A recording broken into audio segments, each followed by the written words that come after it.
Yang pertama kalau menurut saya yang paling urgent itu mengubah cara berpikir. Cara berpikir siapa? Birokrasi atau masyarakat? Terutama politisi dan birokrasi ya, bupati, eksekutif, kepala dinas, kemudian juga DPR gitu ya. Pertama harus berpikir dulu tentang pembangunan. Apa sih membangun itu tujuannya apa sih?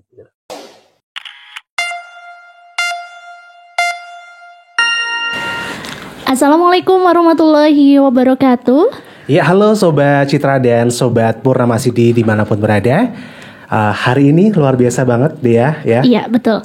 Kita ada seperti biasa, yaitu ada lintas topik ya. Benar ya, banget. Ya. Kembali hadir sajian lintas topik dan spesialnya akan membersamai Sobat Citra dan sahabat Purnama Sidi dan pemirsa channel YouTube Lintas Topik. Iya. Ini tayang setiap hari Selasa dan hari Jumat ya. Iya, jam benar 3 banget. sore. Oke, dan spesialnya pada kesempatan kali ini Riki, kita sudah kedatangan narasumber kita yang sangat spesial. Oh, ya. Bersama dengan Bapak Farid Gaban. Ya, kalau dengar namanya sepertinya sudah banyak yang tidak asing ya. Iya. Sudah familiar dengan beliau ini. Iya, panggilannya Pak Farid ya. Iya, benar banget. Okay. Dan Bapak Farid Gaban merupakan wartawan senior juga. Dan pastinya kalau rekan-rekan wartawan sudah banyak yang mengenal juga ya. Dan beliau juga merupakan Direktur Pelaksana Yayasan Diaspora Wonosobo. Wah, luar biasa banget ya. Dan tentunya akan dipandu nanti sama Mas Agus seperti biasa ya. Betul. Host kita yang paling kece. Iya, dan juga jangan lupa nih Sobat Citra bisa mendengarkan ini juga via streaming juga ya. Di jogjastreamers.com, atau mungkin yang mau bertanya-tanya bisa langsung lewat WhatsApp di 0858 7886 3930. Oke, benar banget. Dan juga bagi Sobat Citra dan sahabat Purnama Sidi dimanapun Anda berada, Anda bisa menyaksikan dan juga mendengarkan siaran kami melalui siaran radio di 98.8 Radio Citra FM Wonosobo banget, dan di 98 FM Radio Purnama Sidi mencerahkan, inspiratif. Iya. Dan langsung lupa, aja. Gimana? Dan jangan lupa nih Riki dan sahabat Purnama Sidi dan Sobat Citra warga Wonosobo dimanapun Anda berada, dan siapapun nih yang mau mendengarkan dan juga menyaksikan juga bisa simak melalui live streaming di YouTube Lintas Topik. Wah, luar biasa banget ya. Jangan lupa Lintas Topik ya.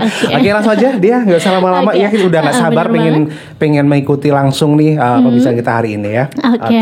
Ya, spesialnya bersama dengan Bapak Farid Gaban dan juga Mas Ida Agus. Seperti biasa kita masih akan bincang-bincang mengenai banyak topik ya. Spesialnya terkait dengan Lintas Topik edisi kali ini bersama dengan Bapak Farid Gaban dan Mas Ida Agus. Untuk waktu selanjutnya kami serahkan kepada Mas Ida Agus.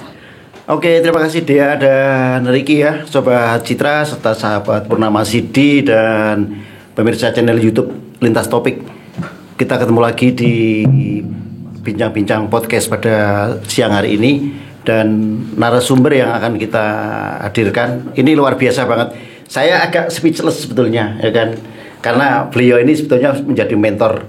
Jadi sedikit kilas balik aja, ketika saya mengawali dulu di jurnalis, ketika mendengar nama Farid Gaban gitu, gila ini gitu kan, saya sesaat harus ketemu gitu kan. Nah, ternyata ketemunya belum lama gitu, dan betul beliau lewat tulisannya yang sangat-sangat menginspiratif, dan tidak hanya tulisan, tapi kiprah beliau ini luar biasa. Nanti akan kita bedah juga. Saya memperkenalkan siang hari ini untuk narasumbernya Mas Farid Gaban. Selamat datang Mas. Selamat datang. Oke, sehat. Matur nuwun, sehat semua. Oke, ini di antara sudah diundang sini. Di antara waktu sibuknya, saya yakin Mas Farid ini waktu luangnya sedikit banget kayaknya. Dan hari ini bisa membersamai Lintas Topik untuk kita bincang-bincang seputar hal-hal yang keseharian begitu Mas. Apapun itu, karena memang untuk Lintas Topik kita akan mengulik persoalan-persoalan yang dirasakan oleh yang dirasakan oleh masyarakat, ataupun kita juga akan melihat dari kebijakan-kebijakan yang diambil oleh stakeholder di Wonosobo. Nah, Mas Farid, sedikit yang ingin kita ketahui kesibukan Mas Farid sekarang. Ya, oke. Saya lama di Jakarta dan mungkin baru 5 tahun pulang kampung ya, pulang ke Wonosobo, dan sekarang saya kegiatan saya sehari-hari ada di Yayasan Diaspora sebagai ketua pelaksana. Kemudian yang kedua juga di Dewan Riset sebenarnya, Dewan Riset daerah Kabupaten Wonosobo. Yang lain-lain lebih banyak ya jalan-jalan sebenarnya. Jadi Yayasan Diaspora adalah yayasan yang dibentuk sebenarnya sekitar 2 tahun lalu kalau secara resmi gitu ya, walaupun gagasannya sudah agak lama. Ini dibentuk oleh beberapa teman yang ada di Wonosobo dan juga di Jakarta. Yayasan ini sebenarnya dibentuk untuk menyebatani orang-orang Wonosobo di Wonosobo dengan orang-orang Wonosobo di luar Wonosobo, di Jakarta, mungkin di kota-kota lain, untuk bekerja sama bagaimana membangun Wonosobo lah kira-kira. Jadi ini upaya civil society, jadi masyarakat untuk ikut membangun Wonosobo dari berbagai aspek ya. Ada sosial, ekonomi, lingkungan, budaya dan segala macam. Jadi tapi terutama fokus kami sekarang ini adalah di ekonomi, terutama pertanian ya, karena kita lihat Wonosobo yang paling menonjol basis ekonominya adalah pertanian ya. Dan kami sekarang sedang membangun sebuah pusat pertanian namanya Kampung Ilmu di Jengkol di Garung ya. Sama di Dieng di Telaga Burung di Dieng. Oke. Artinya itu menjadi langkah awal dari Yayasan Diaspora ya, Mas? Ya. Kenapa sih tertarik untuk memikirkan Wonosobo setelah Malang Buana ke Nusantara, sudah lama menghabiskan waktu di Nusantara, di Jakarta gitu, Mas? Jadi ya, tahun 2009 sebelum saya pulang ke Wonosobo, saya keliling Indonesia pada waktu itu. Kami 2 orang keliling Indonesia naik sepeda motor selama 1 tahun ya. Kami mengunjungi pulau-pulau di banyak wilayah dari pantai barat Sumatera sampai Natuna, kemudian Sangihe, Maluku dan Papua Barat. Nah, selama 1 tahun, dan itu yang sebenarnya kemudian mengilhami saya untuk pulang Wonosobo sebenarnya. Dan karena menurut saya membangun Indonesia yang besar ini, Indonesia sangat besar dan sebenarnya sangat kaya dari sisi sumber daya ya. Tapi kita juga harus melakukannya di level lokal sebenarnya. Jadi sebenarnya intinya memperkuat ekonomi lokal, inisiatif-inisiatif lokal gitu ya. Dan karena saya orang Wonosobo, saya pulang Wonosobo. Sebenarnya itu intinya. Tahun lalu 2003 kami sebenarnya keliling Indonesia lagi, dan kali ini sebenarnya melibatkan orang yang lebih banyak.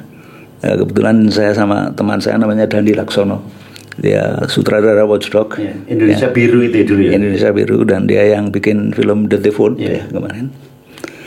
Kami berempat untuk yang tahun kemarin itu juga selama 400 hari atau setahun lebih ya, kami juga keliling Indonesia, dan kami membangun koperasi sebenarnya. Jadi yang mengelola perjalanan kami itu koperasi, dan juga mengelola aspek bisnisnya sekarang ya.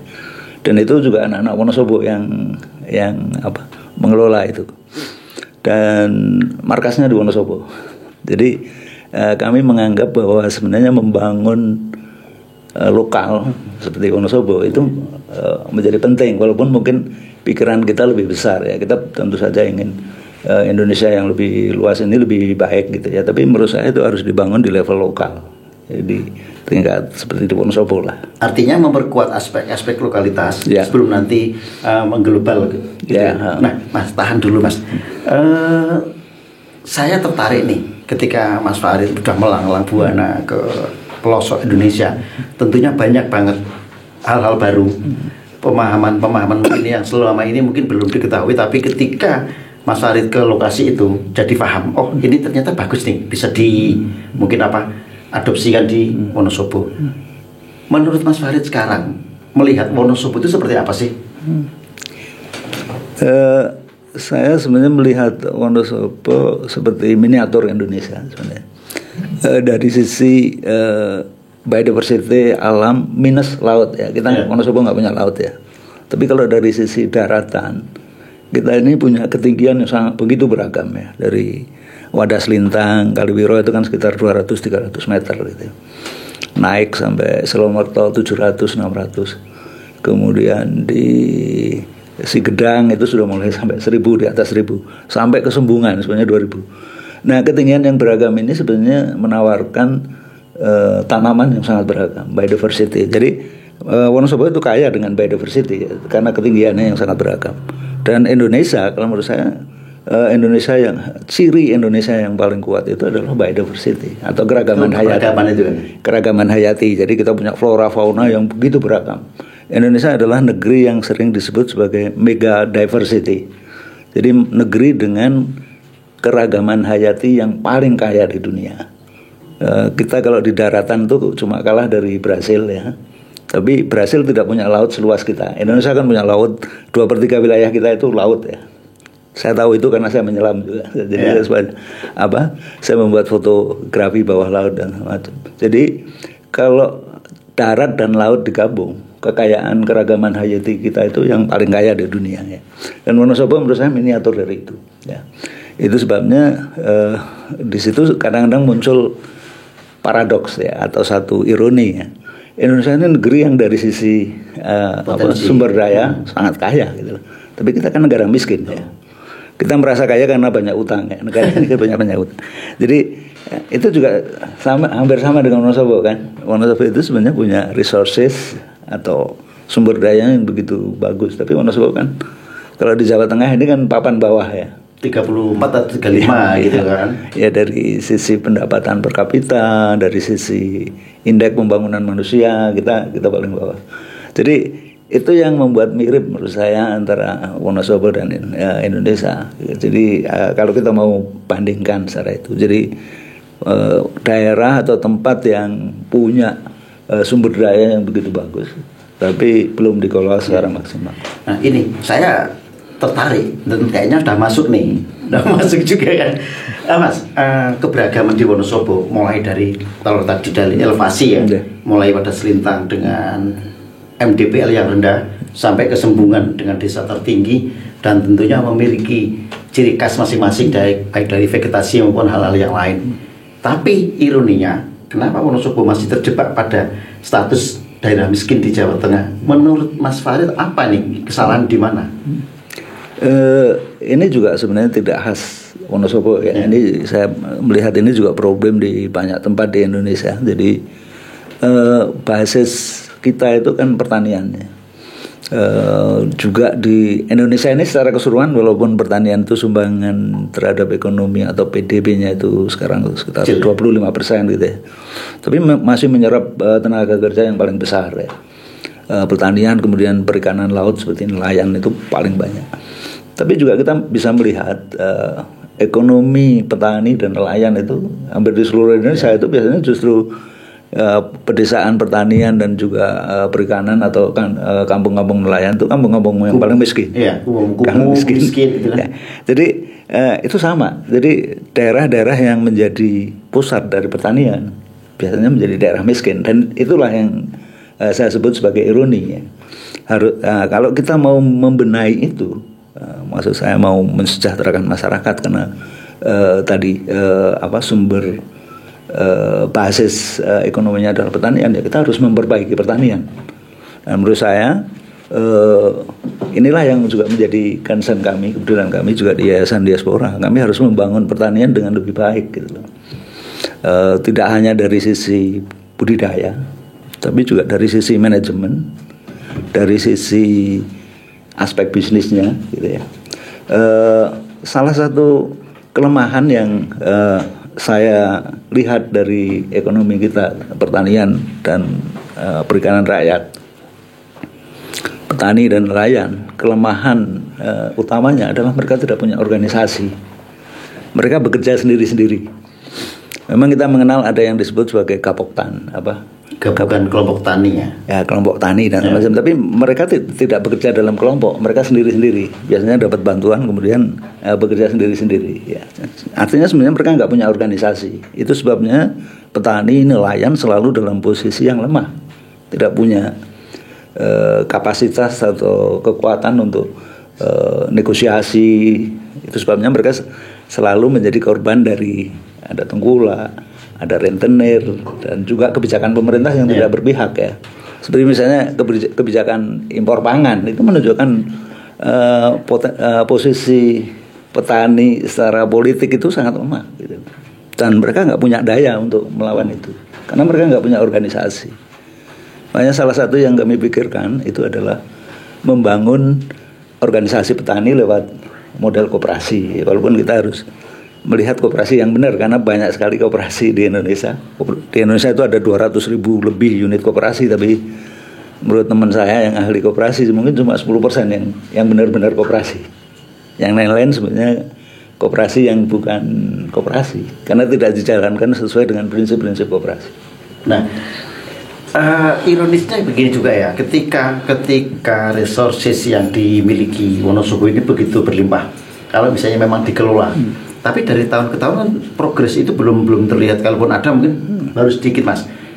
Saya ingin melihat pertama dari sisi kebijakan, apakah kebijakan yang ada selama ini nggak berpihak pada petani? Secara umum ya, ini nggak cuma di Wonosobo ya. Selama ini pemerintah kan melihat pertanian tadi ada subsidi pupuk, tapi juga nggak dapat semua dari pupuk. Ada kartu tani juga nggak bisa dipakai juga. Jadi tapi itu baru satu bagian ya. Di bagian yang lain petani ini kan lahannya juga makin sempit sebenarnya. Sebagian itu alamiah karena ada proses pewarisan ya dari dibagi-bagi antar keluarga ya. Tapi juga ada banyak sekali program-program pemerintah, investasi dari pemerintah dan yang tidak berpihak pada petani sehingga terjadi alih fungsi lahan yang begitu cepat ya. Kemudian yang ketiga, bahkan lahan-lahan yang selama ini kosong yang sebenarnya sebagian dimiliki oleh pemerintah pusat maupun daerah itu juga tidak dimanfaatkan. Petani sih sekarang rata-rata kan punya lahan cuma 1/4 hektar ya. Satu petani. Iya, jadi itu data BPS. Sementara itu sebenarnya kita melihat ketimpangan yang begitu besar ya. Ketimpangan lahan di Indonesia itu begitu besar. 58% lahan di Indonesia dimiliki oleh 1% saja orang dan ini. Anda bisa bayangkan misalnya Sinarmas itu punya lahan begitu luas ya, jutaan hektar, menguasai ya, walaupun itu hak guna bangunan, hak guna usaha, hutan segala macam yang mereka kuasai itu 3 jutaan hektar. Sementara petani Anda bisa lihat tadi masing-masing itu cuma kecil aja. Jadi ketimpangan lahan ini artinya pemanfaatan lahan yang bisa digunakan oleh petani ini menurut saya belum menjadi perhatian pemerintah. Sementara itu juga kita dihadapkan pada apa yang disebut proses gentrifikasi. Gentrifikasi itu begini. Wonosobo ini kan sekarang dikenal sebagai daerah wisata ya. Sebenarnya makin wisata dibangun, itu harga tanah juga akan naik. Ya.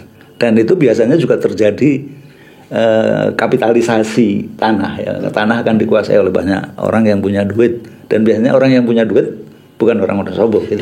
Dan sekarang kan banyak juga investor dari luar Wonosobo yang menggunakan tanah di Wonosobo. Itu yang namanya gentrifikasi. Dan itu akan merugikan warga Wonosobo dalam jangka panjang ya. Itu sudah terjadi di Jogja misalnya sekarang. Di Jogja itu orang-orang sudah nggak mampu lagi beli punya tanah, punya rumah gitu. Orang-orang muda ya, pasangan-pasangan muda. Dan kita sebenarnya membutuhkan itu tidak cuma untuk rumah, tapi juga untuk lahan pertanian ya, karena tadi sebenarnya kita punya potensi yang bagus di pertanian, tapi kalau lahan makin sempit,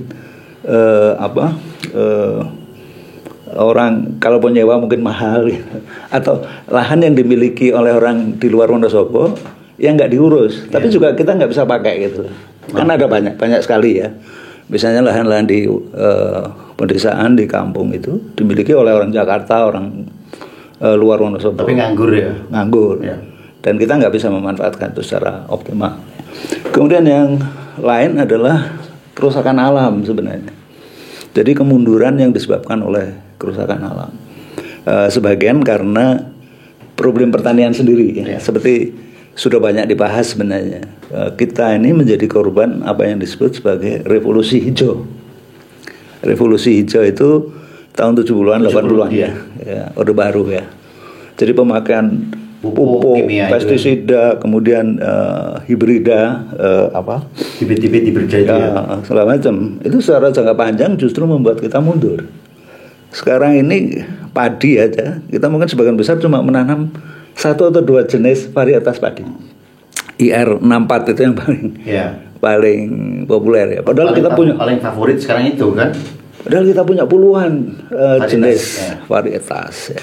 Bahkan tanaman pun sekarang kalau untuk biji-bijian itu kita cuma mengenal padi, jagung, kedelai, kacang. Cuma itu. Ya.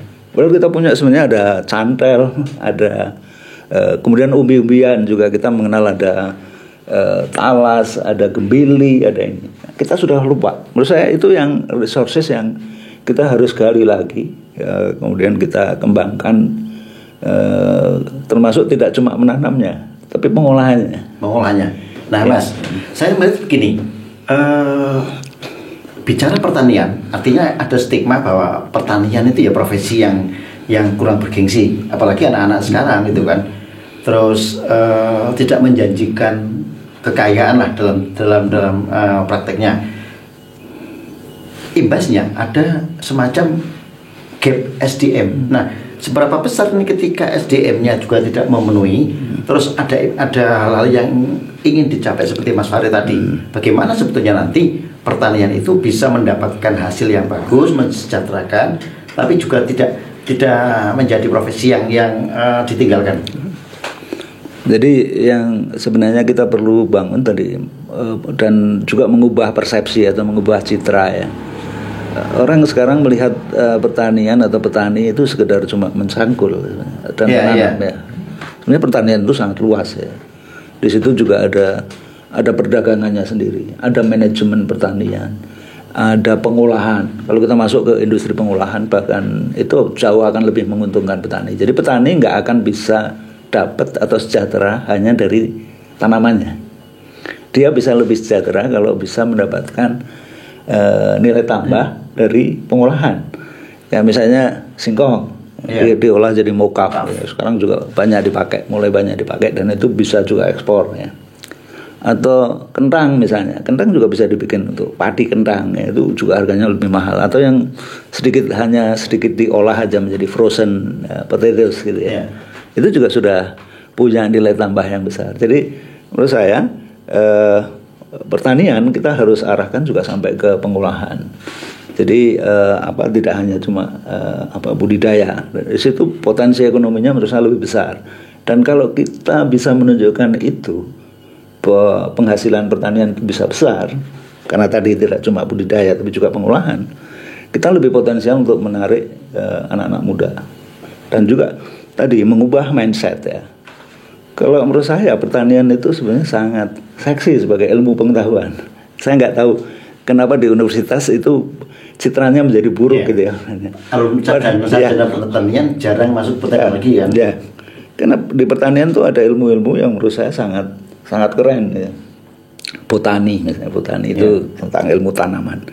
Mikrobiologi, kalau kita bikin pupuk itu di situ ada mikroba, ada segala macam untuk fermentasi semua. Itu ilmu yang sangat keren gitu. Kemudian juga tadi manajemen ya, kita nggak cuma menanam, bagaimana manajemen produksi pertanian dan juga pemasaran misalnya. Di situ juga ada aspek keuangan. Jadi aspek finansial dalam keuangan itu juga sesuatu yang bisa dipelajari oleh anak muda. Jadi kalau kita melihat pertanian sebagai bisnis ya, di situ ada keuangan, ada manajemen, ada masing-masing ilmu. Apalagi kalau tadi kita masuk ke pengolahan ya, pengolahan kentang, pengolahan singkong. Kita masuk juga permesinan sebenarnya di situ. Ini sebenarnya yang seharusnya sudah lama dilakukan ya. Saya teringat sebenarnya gagasan Bung Hatta. Jadi Bung Hatta itu menganggap kalau kita mau membangun industri sebuah negara itu dimulai dari pertanian. Pertanian di pedesaan gitu. Jadi ketika petani itu makin makmur, dia membutuhkan mesin-mesin, termasuk pengolahan tadi. Dan disitulah industrialisasi sebenarnya muncul. Itu pertanian adalah fondasi dari industrialisasi. Dan itu yang saya pelajari dari negara-negara yang sekarang disebut sebagai negara ekonomi maju ya, seperti Korea atau Jepang. Mereka punya basis pertanian yang begitu kuat ya. Koperasinya juga sangat kuat. Jadi seperti Bung Hatta katakan, kalau kita mau membangun negara yang benar ke ekonomi yang lebih maju, fondasi pembangunan pertanian di pedesaan itu harus kuat. Nah, ini yang kita lupakan selama ini. Ya. Nampaknya lebih ke sekarang terbuai dengan industrialisasi dengan mengabaikan pertanian ya. Tapi sebentar Mas Farid, kita harus break sebentar karena ada sesuatu yang akan disajikan. Oke. Sip. Kopi ya Ji? Oke, terima kasih. Ngopi tuh Mas? Ya. Oke. Mas sekalian Mas. Kenapa? Oke Mas. Pertanian tidak pernah beranjak, mungkin dari tahun ke tahun, dari dulu tetap dalam kondisi yang begitu-begitu saja. Mekanisasi juga nanggung, tidak pernah terus mengalami peningkatan. Produktivitas juga malah di beberapa komoditas turun. Di lain sisi lahan lingkungan juga rusak. Ini multidimensi banget persoalannya Mas. Menurut Mas Farid? Iya, itu banyak sekali aspek dan masalah di situ ya. Dan lagi-lagi itu juga tidak khas Wonosobo, itu terjadi hampir di semua tempat ya. Kerusakan lingkungan, penyempitan lahan, ketimpangan kepemilikan lahan ya. Kemudian perhatian pada petani yang secara substansial ya. Pemerintah dari zaman sejak Orde Baru sampai sekarang bicara tentang selalu peduli dengan pertanian, tapi sebenarnya banyak kebijakan tidak dilakukan dengan benar dan baik ya. Seperti misalnya sekarang ini dengan impor pangan yang masih cukup besar, juga pemerintah lebih peduli misalnya bikin food estate gitu ya. Food estate itu kan sebenarnya lebih ke korporasi, kepentingan korporasi. Yang harus dikembangkan menurut saya itu adalah pertanian skala keluarga, tapi tadi bekerja dalam kelompok, dalam koperasi ya. Maksudnya pertanian dalam skala keluarga itu seperti apa? Itu family farming. Itu sebenarnya istilah yang sangat populer di dunia internasional ya, FAO atau Food Agency Organization itu organisasi pangan dunia itu menyebut bahwa kalau kita mau swasembada pangan yang harus dibangun itu adalah family farming. Jadi tadi di tingkat desa, berbasis keluarga di tingkat desa. Dan biasanya integrated farming ya. Di situ ya orang nggak cuma nanam tapi juga ada ternak, ada ikan dan macam. Itu yang membuat fondasi ekonomi maupun ketahanan pangan itu menjadi kuat itu. Itu secara internasional diakui. 80% dari pangan dunia itu sebenarnya dihasilkan oleh petani skala kecil, bukan model Monsanto perusahaan-perusahaan besar gitu ya, yang membangun pertanian kita gitu loh. Nah, kalau menurut saya ini yang harus terutama untuk Wonosobo. Karena Wonosobo yang punya potensi pertanian yang paling besar itu ya salah satu di kabupaten di Jawa Tengah ya Wonosobo ya. Dengan kentang yang relatif juga bagus ya. Dan kita harus tadi membangun tidak cuma dari sisi budidaya, tapi juga kita punya kepedulian terhadap sosial, organisasi gitu ya, seperti koperasi dan juga lingkungan ya.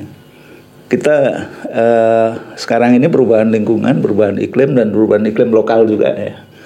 Karena Wonosobo ini juga sebagian di daerah Dieng misalnya untuk kentang ini kan juga sudah banyak ditebangi pohonnya ya. Dan itu kan mengubah iklim lokal ya. Dan itu menurunkan produktivitas. Di satu sisi menurunkan produktivitas, tapi di lain pihak juga menaikkan biaya garap ya. Biaya produksi. Jadi kentang itu sekarang mungkin hampir 100 juta itu per hektar ya. Itu tahun 70-an Mas Farid mesti tahu kan di awal-awal kentang masuk. Ya, ini ada sedikit teman saya Mas Eko Martiana sama-sama di Dewan Riset itu juga sering dia mengamati. Jadi tahun 70-an itu kita bisa menghasilkan 30 ton per hektar dengan biaya yang masih rendah. Ya, sekarang itu cuma 10 sampai 15 ton. Penurunannya ya hampir setengah sepertiganya gitu loh. Jadi itu menandakan ya tadi tidak cuma iklim tapi juga misalnya pemakaian pupuk yang sekarang ini itu justru merusak tanah yang sebenarnya memperkecil produktivitas. Gitu. Menurut saya hal-hal yang seperti ini yang kita harus pikirkan ya, kalau kita jadi tidak sekedar pemerintah ngasih subsidi pupuk, tapi juga bagaimana pupuknya itu dan pupuk seperti apa yang harus kita kembangkan itu juga harus dipikirkan. Ya. Selama ini regulasi ataupun kebijakan yang diambil pemerintah sudah berjalan belum? Ya tadi pemerintah pertama cuma pupuk subsidi. Ya. Pertama itu aja sulit dicari ya. Ya, yang pertama pupuknya sendiri menurut saya sudah salah juga. Dan itu banyak kalau seperti Mas Eko Madiana bicarakan, sebenarnya tidak sesuai dengan kandungan yang harusnya ada dalam pupuk gitu. Jadi ada semacam manipulasi kualitas sebenarnya. Dan kedua subsidinya belum tentu juga sampai. Jadi pupuknya sendiri sudah punya problem ya, dan subsidinya juga punya problem. Kemudian yang kalau menurut saya yang paling besar problem yang diberikan oleh pemerintah di situ ya. Di samping juga impor pangan ya. Selalu justru kalau harga pangan naik, pemerintah impor supaya harganya rendah. Ya, sebenarnya ini cara berpikir lama. Sejak Orde Baru memang pertanian itu ditekan supaya apa? Harga pangan itu kan harga yang sangat peka menentukan inflasi. Dan pemerintah sejak zaman Soeharto sampai sekarang takut dengan inflasi. Itu sebabnya dia harus ditekan harganya. Jadi kalau pas panen raya harga jatuh ya itu logis. Petani sendiri yang rugi. Tapi kalau pas lagi nggak panen raya harga naik, pemerintah impor supaya harganya tetap rendah. Jadi petani hampir selalu dirugikan di dalam semua situasi itu, ketika panen raya maupun ketika karena cuaca yang tidak baik hasil mereka menjadi kecil gitu. Jadi baik hasilnya kecil atau hasilnya banyak itu akan rugi terus petani. Iya. Harusnya kan ketika misalnya panenan itu nggak banyak, itu bisa diimbangi dengan harga jual yang tinggi. Ya. Tapi realitas sekarang pemerintah melakukan impor untuk menekan seperti itu. Lah Mas, kita kembali ke local pride nih Wonosobo nih. Dengan banyaknya vegetasi dari mulai selatan sampai ke utara, dan Mas Farid ada di Dewan Riset ya, apa yang bisa dilakukan untuk memberikan nilai tambah itu? Jadi yang pertama mungkin kita perlu identifikasi dan diversifikasi tanaman yang seluas mungkin kalau menurut saya. Tadi sebagian tanaman kita itu sudah nggak dikenal ya. Juga misalnya potensi rempah gitu. Ada nggak sekarang yang masih kenal cabai Jawa misalnya? Hampir nggak ada. Ya. Kapulaga mungkin ya sebagian masih kenal gitu ya. Tapi banyak sekali komoditi yang sekarang sebenarnya punya potensi besar tapi belum terlalu digarap gitu ya. Vanili misalnya, vanili itu salah satu rempah yang paling mahal. Jadi kita harus mengidentifikasi lagi. Kemudian di daerah atas itu ya biji-bijian tadi kita punya luas, mungkin sorghum, jagung dan segala. Kemudian di atas lagi sayuran juga kita bisa macam-macam. Mungkin dalam lot atau luasan tertentu kita harus juga berpikir yang lebih pragmatis. Misalnya kita menanam tanaman sayuran yang agak eksotis yang memang lebih mahal. Yeah. Seperti misalnya, ya sebenarnya kita punya kayak wasabi itu kan sebenarnya nggak kita pakai, itu ditanam di situ khusus untuk diekspor ke Jepang. Ya. Kemudian tadi rempah itu kita banyak sekali yang kita bisa tanam dari dataran rendah sampai dataran tinggi. Ya. Kapulaga itu aja ada 2 jenis. Kapulaga Jawa itu di bawah 1000 meter, kalau di atas 1000 meter itu kapulaga cabrang, yang harganya 3 kali lipat sebenarnya. Jadi itu potensi-potensi yang menurut saya masih kita harus gali. Dan tadi kita tidak cuma hanya menanam, kita harus sampai juga ke pengolahan. Oke.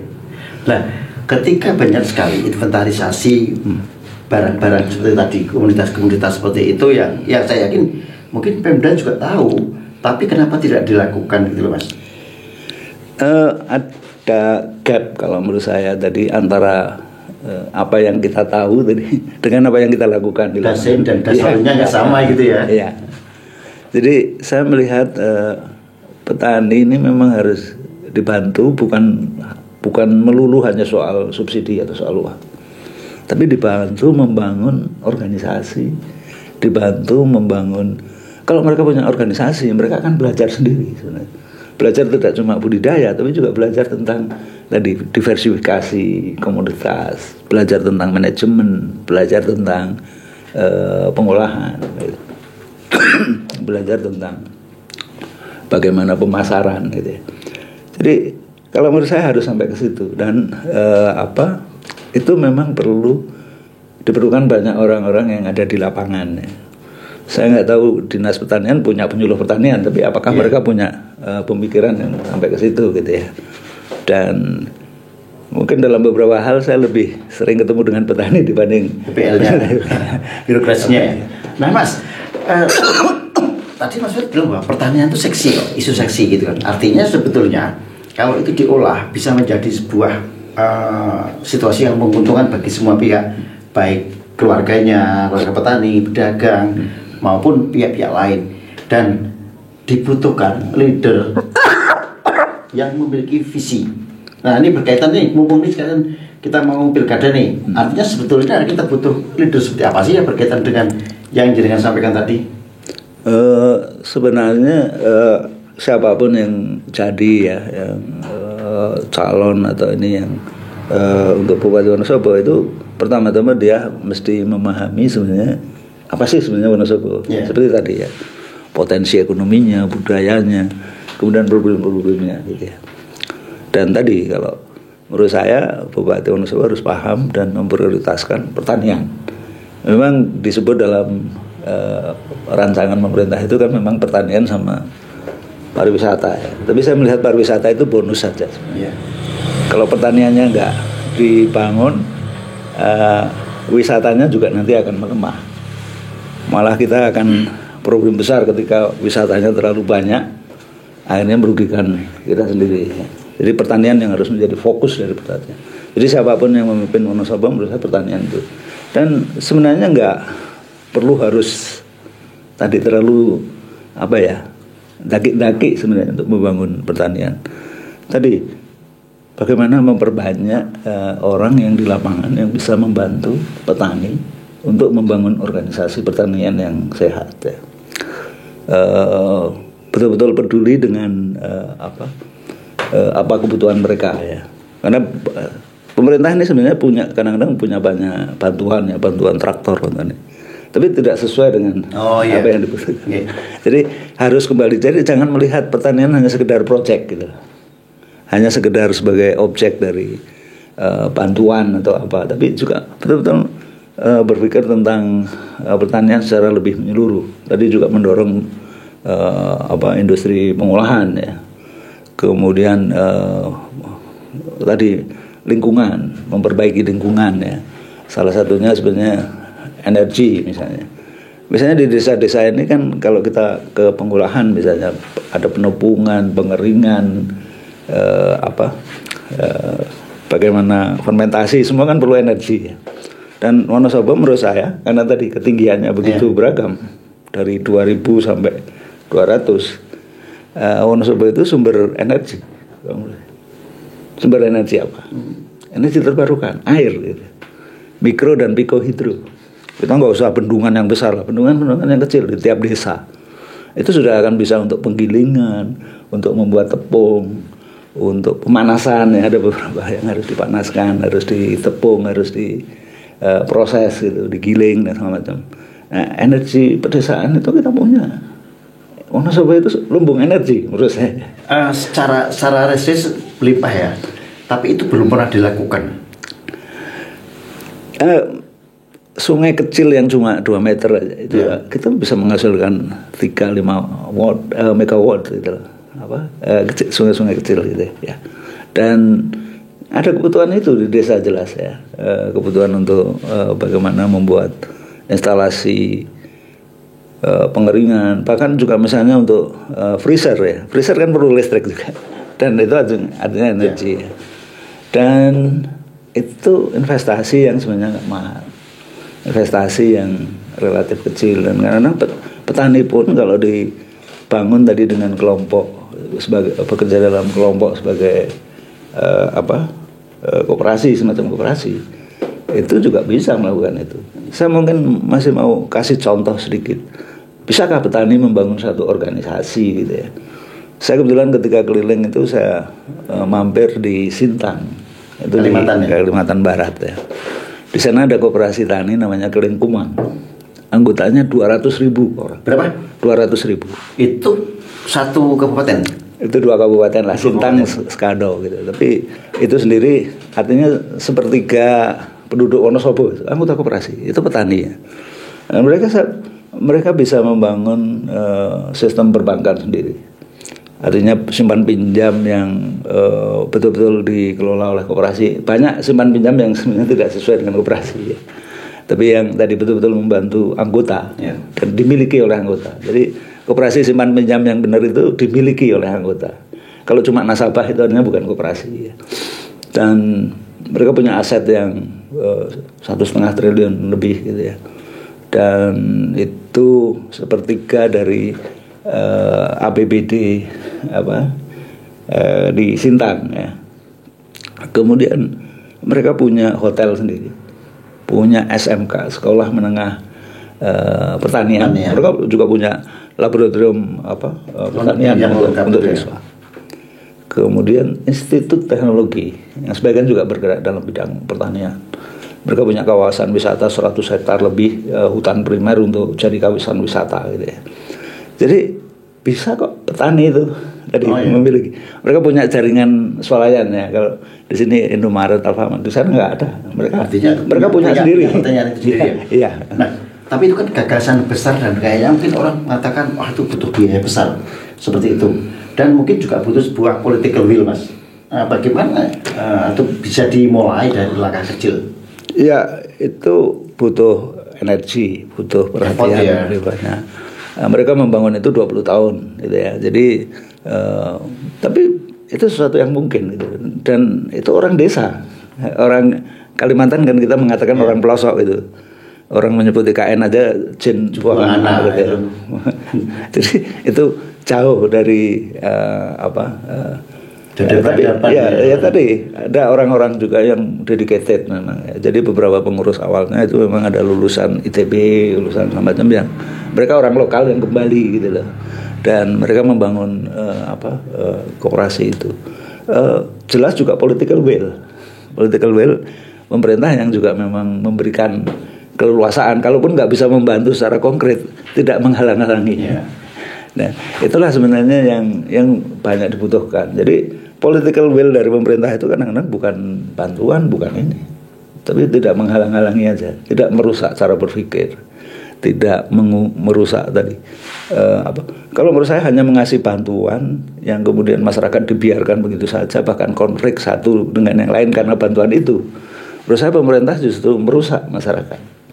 Atau mungkin gini juga, kebijakan yang diambil pemerintah itu tidak melihat aspek-aspek lokal di masyarakat, sehingga terkesan dipaksakan dan ada keseragaman itu, Mas. Ya, sebagian besar problem kita justru di situ, ada penyeragaman ya.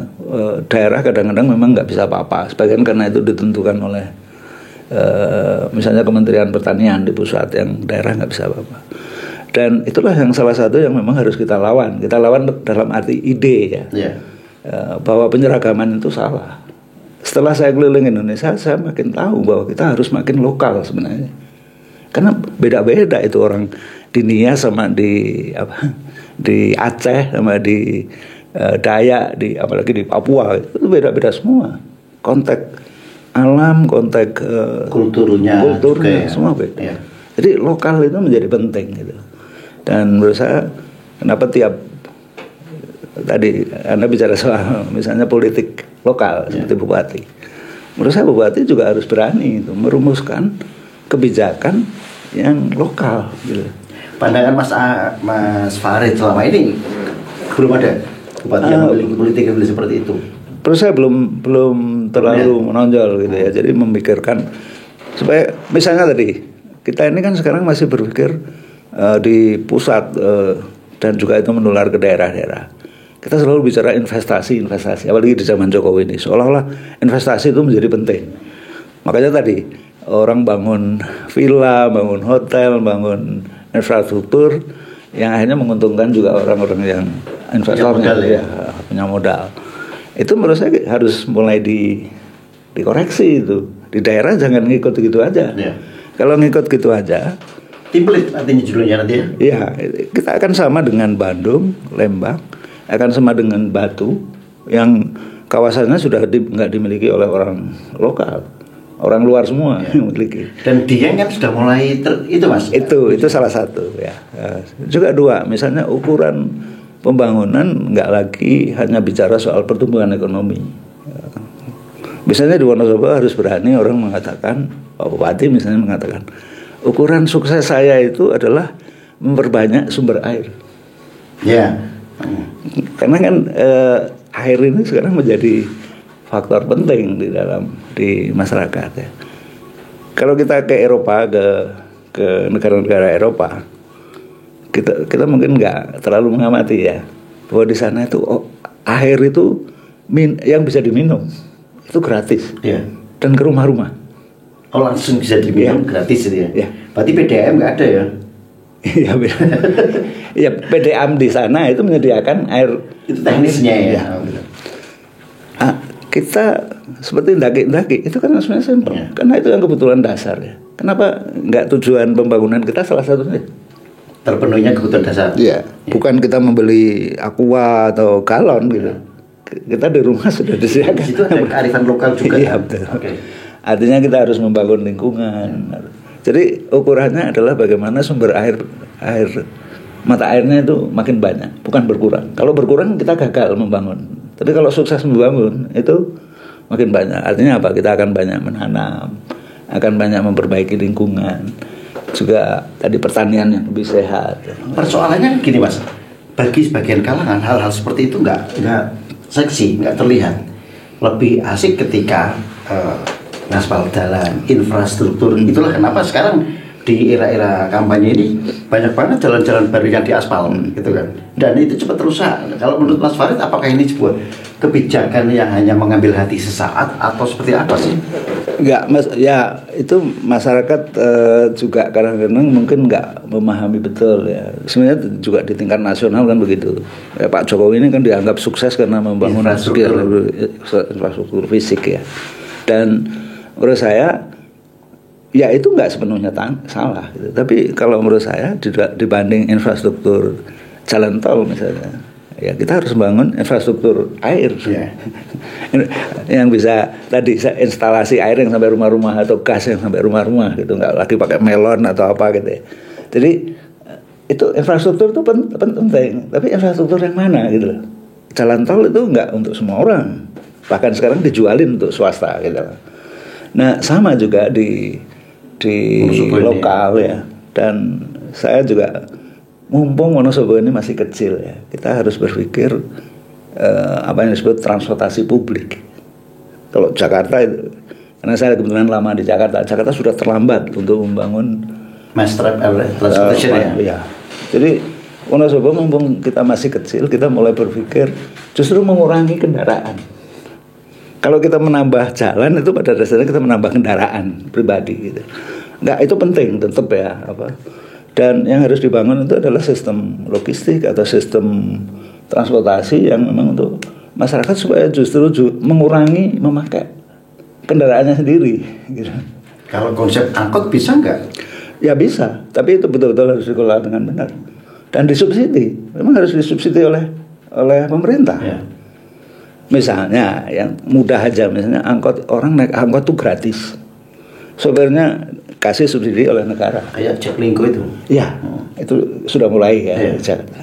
Makanya mumpung kita ini masih kecil, gitu, kita sudah harus memikirkan model transportasi publik seperti apa. Kemudian angkutan sayur dari daerah, dari desa ke kota, ya sistem terminal yang lebih baik. Nggak cuma jalan, tapi juga sistemnya. Karena kalau cuma saya mau mengatakan ini, ada riset, kita membangun jalan secara nasional banyak ya, tapi indeks logistik performance index kita justru turun. Jadi kinerja logistik ya, arus barang dan semacam itu justru makin mahal. Berarti nggak signifikan dong. Harusnya kan ketika infrastruktur itu dibangun mulus, lancar, itu lebih mempermudah dan mempermurah kan? Ya, tapi faktanya justru Malah mahal. makin mahal. Karena apa? Orang sering keliru melihat logistik itu tidak semata soal jalan, tapi soal manajemen. Misalnya kalau dari jalan tol bagus itu, terus kita dari Wonosobo jual sayur ke Jakarta, menurut saya itu salah gitu loh. Harus ada step-step atau terminal-terminal yang membuat itu menjadi lebih, mungkin kalau sayur bukan contoh yang bagus ya, tapi untuk benda-benda atau barang-barang yang lebih awet gitu ya. Dan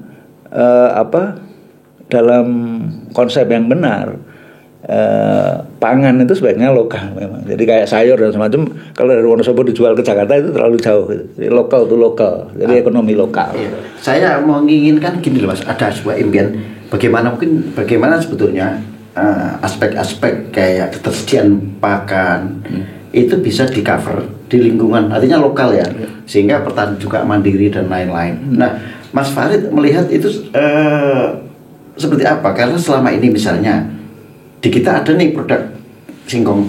Saya pernah membaca setiap sore itu 200 truk membawa singkong ke luar kota. Ini kan kita nggak mendapatkan nilai tambah. Ya lagi-lagi itu sebenarnya itu sebenarnya tema tentang tadi pengolahan. Kenapa kita harus mengolah singkong itu di Wonosobo gitu ya. Dan tadi petani bisa mendapat nilai tambah ya. Sayur pun sebenarnya mungkin kalau sekarang ini ada sayur itu juga bisa dikeringkan, jadi dan itu juga bisa lama ya, kadang ada atau di freeze dibekukan dengan ini. Intinya tapi kalau untuk pangan itu sebenarnya memang lokal to lokal yang bagus ya. Nggak masuk akal kalau pangan itu antar provinsi atau ya dalam provinsi masih oke. Apalagi sekarang kan kita nggak cuma antar provinsi, antar negara. Kita kan impor gandum yang tidak dari yang kita sendiri nggak tanam gitu ya. Dan itu nggak masuk akal sebenarnya. Pangan yang sampai diimpor seperti itu atau dari Vietnam misalnya, itu nggak masuk akal. Nah, berkaitan dengan Wonosobo, hal-hal apa yang urgent saat ini untuk diperbaiki, Mas? Yang pertama kalau menurut saya yang paling urgent itu mengubah cara berpikir sebenarnya. Cara berpikir siapa? Birokrasi atau masyarakat? Terutama politisi dan birokrasi ya, bupati, eksekutif, kepala dinas, kemudian juga DPR gitu ya. Pertama harus berpikir dulu tentang pembangunan. Apa sih membangun itu tujuannya apa sih? Gitu. Kalau menurut saya tujuannya bukan pertumbuhan ekonomi, bukan berapa banyak jalan, tapi kebahagiaan dan kesejahteraan masyarakat. Kesejahteraan dalam arti tidak cuma fisik ya, jadi bisa minum, tersedia air minum gratis itu kesejahteraan. Sudah prestasi itu sendiri ya. Dan itu juga mengatasi banyak penyakit, kemudian kesehatan gitu ya. Jadi ini yang harus betul-betul dipikirkan. Jadi kita tidak harus mengikuti cara berpikir nasional yang menurut saya sebagian keliru. Saya sering mengkritik kebijakan-kebijakan nasional juga, dan kita harus berpikir itu. Kita harus berpikir lebih lokal. Apa yang kita punya, apa yang kita bisa lakukan, dan itu tidak membutuhkan investasi atau ini yang besar-besaran. Dengan hanya berpikir lebih lokal dan selama tadi memikirkan apa yang sebenarnya kita punya, itu saja sudah akan sangat membantu. Yang ketiga menurut saya kita harus mulai sadar dengan kerusakan alam yang makin serius ya. Seberapa parah kerusakan alam di Wonosobo? Kalau dari sisi tutupan hutan kan jelas ya, kita mungkin sekarang 30% juga sudah nggak ada mungkin ya. Dan itu juga bisa salah satu indikasinya itu ada pada sedimentasi yang terlalu besar di Sungai Serayu. Sungai Serayu ini kan akhirnya juga akan ke Bendungan Berica. Sekarang masih sedimentasinya semakin tinggi kan. Berica itu hampir 100%. Jadi sebentar lagi dengan tren yang sama 1 atau 2 tahun mendatang Berica itu sudah tidak akan berfungsi. Jadi karena sudah penuh. Jaratan gitu ya. Dan kalau sampai di situ saja sebenarnya nggak soal, tapi ketika sedimentasi begitu besar dan kemudian jebol, nah itu bencananya begitu besar. Jadi itu juga salah satu yang harus kita. Jadi penyelamatan Serayu itu salah satu yang menjadi prioritas kita ya. Dan sebagian itu juga dengan dilakukan dengan pertanian yang sehat tadi, pertanian yang lebih benar lah. Oke, nanam kentang, nanam ini, tapi bedengannya ini segala macam bagaimana mengurangi sedimentasi ya. Kemudian kerusakan lingkungan yang lain itu adalah pembangunan yang tidak terkendali. Kayak di Dieng saya melihat sekarang sudah mulai ya, karena tadi wisata yang homestay itu ya. Dan itu dalam jangka panjang akan merugikan orang Wonosobo sendiri menurut saya. Kita ini kan alam yang kita jual ya. Ketika alam kita rusak, coba kita lihat waduk bendungan, danau di Dieng aja sudah makin kering gitu. Kehilangan keindahan alam macam. Juga pertanian yang benar, karena pertanian yang nggak benar juga merusak alam. Tadi pemakaian pupuk pestisida yang berlebihan, CM yang setiap hari kita angkut ke atas itu merusak alam.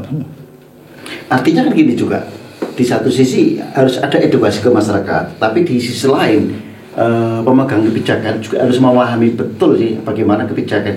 Jangan-jangan kebijakan yang diambil selama ini kebijakan by proyek, Mas. Saya melihat memang seperti itu, banyak bantuan dan macam itu. Lebih melihatnya sebagai proyek, hanya proyek. Jadi tidak continue, tidak komprehensif ya. Jadi karena bantuan banyak bantuan itu juga tidak sampai atau tidak kurang sesuai ya. Dan tidak berkelanjutan. Ya. Jadi tidak memberikan daya ungkit yang cukup kuat. Nah, maksudnya di Dewan Riset ya. Pernah ide seperti ini disampaikan ke birokrasi, Mas?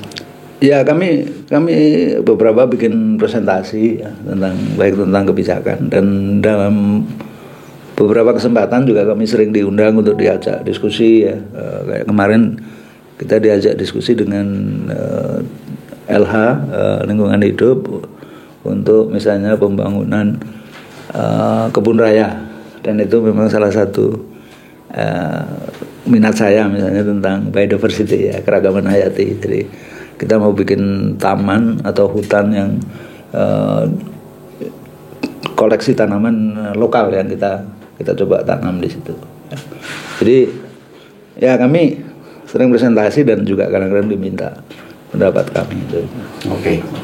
Asik sebetulnya kita banyak hal yang ingin kita kulik, tapi Mas keterbatasan waktu juga kan, durasinya gitu. Kayaknya nggak cukup satu episode dengan Mas Farid kan, kita ngobrol jilid-jilid pun ilmu itu selalu ada, dan obrolan pada siang hari itu daging semua. Mas Farid, terima kasih. Terima kasih waktunya ya. Semoga semakin sukses untuk diasporanya, kampung ilmunya yang itu bisa menginisiasi dan menginspirasi bagi masyarakat. Ya. Baik, Sobat Citra, sahabat Purnama Sidi dan pemirsa Lintas Topik di channel YouTube. Demikian bincang-bincang kita bersama Mas Farid Gaban. Lebih banyak kita soroti tentang hal-hal yang berkaitan dengan lingkungan, pertanian maupun kebijakan gitu kan. Dan selanjutnya saya serahkan ke Mas Riki. Silakan Riki.